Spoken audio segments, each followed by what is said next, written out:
José Pinto, représentant de proximité CFDT sur le territoire nord-ouest.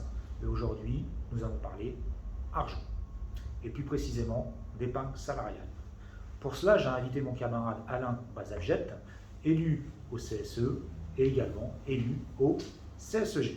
Bonjour Alain, installe-toi. Bonjour José, merci pour l'invitation. Merci d'avoir répondu favorablement. Donc Alain, on va aller directement dans le cœur du sujet. Première question, qu'est-ce que l'épargne salariale précisément?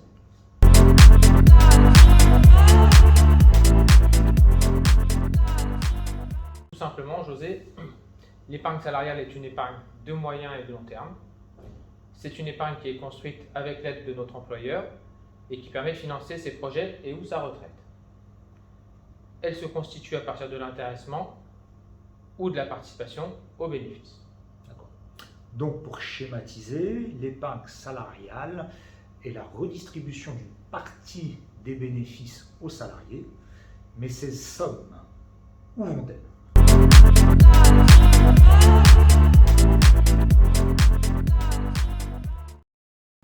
Alors José, les sommes attribuées au titre de l'intéressement ou de la participation sont versées directement et automatiquement par l'employeur dans notre PEE ou dans notre PERCO, sauf si le salarié lui indique expressément qu'il souhaite les percevoir directement. Petite astuce, placées, elles ne sont pas soumises à l'imposition sur le revenu.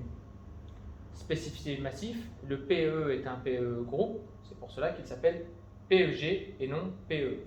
PEG pour plan d'épargne groupe. Tout à fait.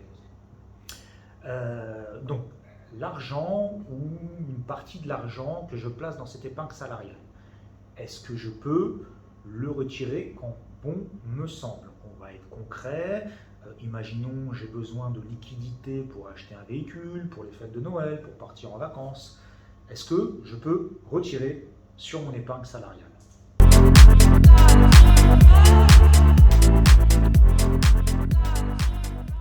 Alors non José, les sommes versées sur un PEE sont bloquées pendant 5 ans, tandis que celles versées sur un PERCO ne sont disponibles qu'à l'âge de la retraite.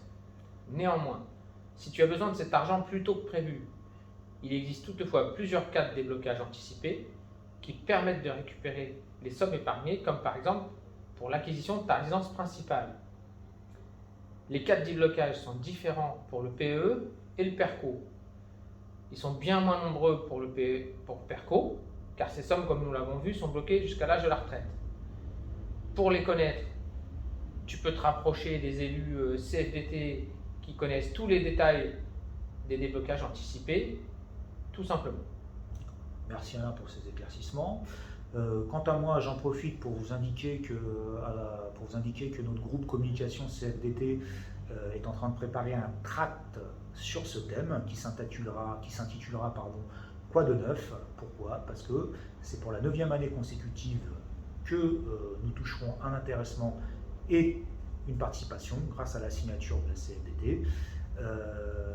Dans ce tract-là, vous trouverez la somme que nous toucherons au titre de l'intéressement et de la participation, et comme l'a dit Alain, les motifs de déblocage de votre épargne salariale.